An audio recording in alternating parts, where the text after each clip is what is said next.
Hey guys, how's it going? Good morning and welcome to my weekly cosmic weather forecast where I sit down with my cup of tea on Monday morning and invite you to do the same as we discuss the upcoming cosmic weather events for the week as it relates to astrology. And we're talking about the week of September 17th, 2018. So we have a lot going on this week. We have the sun changing signs. We have Mercury changing signs. We also have Mercury opposing Chiron. And we have Venus in shadow now, preparing to go into the underworld.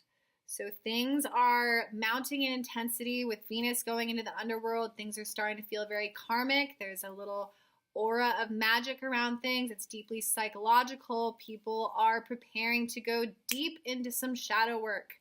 And I think we're feeling this collectively and individually. A lot of this has to do with identity. A lot of this has to do with our relationships, codependency, the shadow of many of these signs having to do with the loss of identity and complete merging of ideals or needs of another person.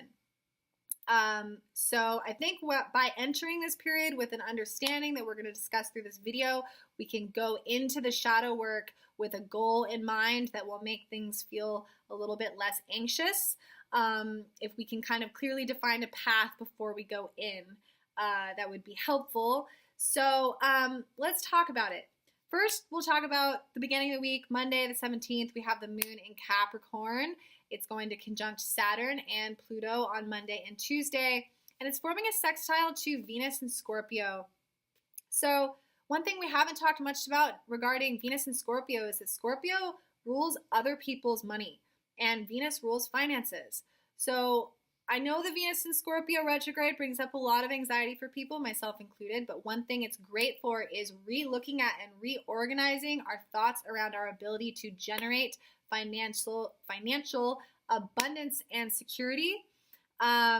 Sometimes by facing a lack in these areas, or a fear of lack, a poverty complex, or mental constructs, mental programming from our upbringing, or just personal limitations that we've imposed on ourselves regarding our ability to manifest abundance. So starting out on Monday with the moon in Capricorn, conjuncting Pluto and sextiling Venus and Scorpio, I think it's a really good place to initiate or begin to initiate some reorganization in these areas and really calling for a powerful upgrade in our ability to change our thought processes around what's possible regarding our ability to generate energetic abundance in the form of currency.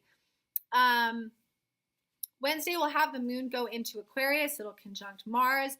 Thursday, we have the sun in Virgo conjuncting Mercury in Virgo in the last degrees of Virgo before both of them prepare to go into Libra. So a lot of mental activity midweek.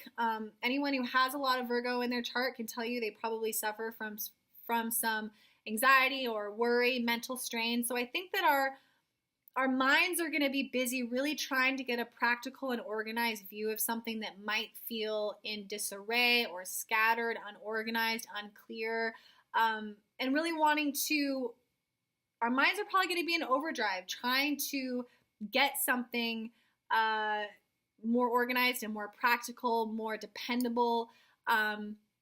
Virgo really wants things to make sense. So I think midweek we're going to be trying to make sense of something that for now isn't bringing us a lot of security or organization within our lives in some way. Then on Friday, things start to shift gears and heat up, and we are entering into a time period regarding relationships that is pretty intense. And a lot of this has to do with identity. And there's a few different reasons why. So Mercury going into Libra, Mercury is the way that we communicate, the things that we feel compelled to communicate about. Going into Libra, let's talk about the archetype Libra for a moment. Libra is all about finding balance, often through the harmonizing between us and another person. So using relationships as a mirror and as a vehicle for growth, right? And there is a common misunderstanding around Libra that Libra or Librans are inherently balanced because that's what they represent. In fact, the opposite is often the case. Libras are here to learn about balance. They're here to learn to harmonize with another person through trial and error.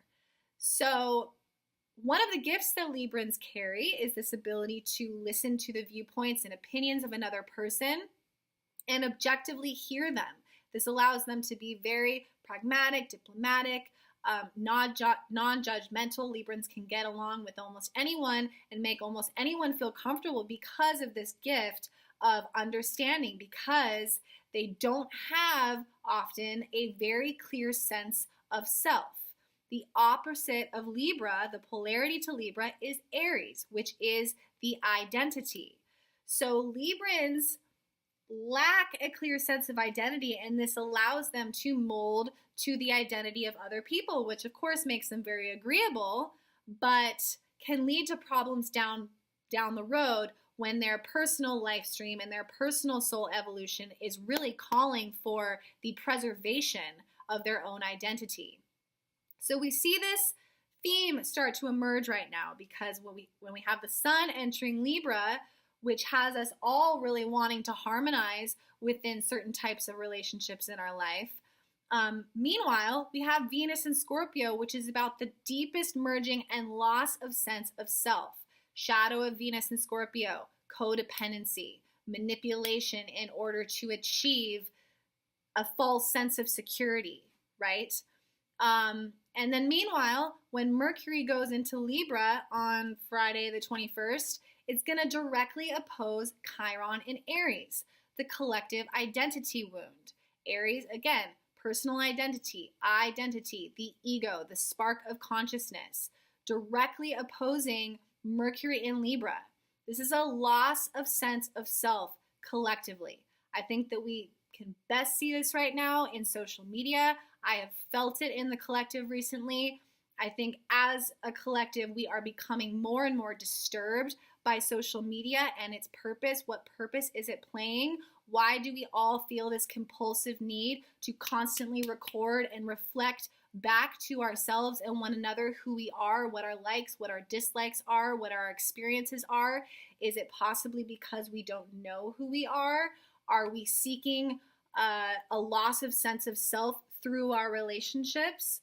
And wanting to look at where Libra rules your chart, because this is the type of relationships that are going to be looked at in this way. So if it rules your 10th house, is this regarding your career or authority figures? Is an authority figure, a boss, a landlord, someone like this asking you to sacrifice your true sense of self in order to meet them in a harmonious place?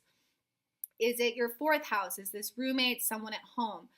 If you would like help figuring that out, you can reach out to me. My email will be down below.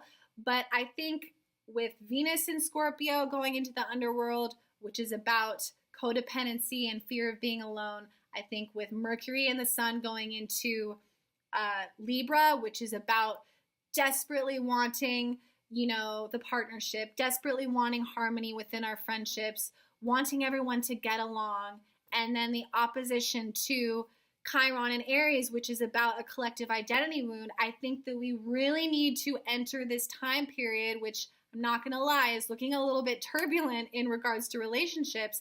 I think we need to enter it with the goal in mind of self-preservation, protecting our own sense of identity. And if we don't clearly have that defined yet, entering into karmic relationships with the goal in mind of co-empowering one another to find that and protect that, because that is the essence of a true harmonious soul connection, where our relationships foster and empower us to do that rather than ask us to sacrifice in order to meet in a place of harmony. So yes, I think I will stop it there, guys. A lot about identity, a lot about sense of self. Watch your interactions this week. Are you protecting your identity, or are you molding to someone else's needs? Yes, if you would like to reach out to me for a natal chart reading, you are more than welcome to do so. My information will be down below. And if you have liked this video, please do give it a like and a share. I really appreciate it. All right, guys, thank you so much. I will see you in the next video. Have a great week.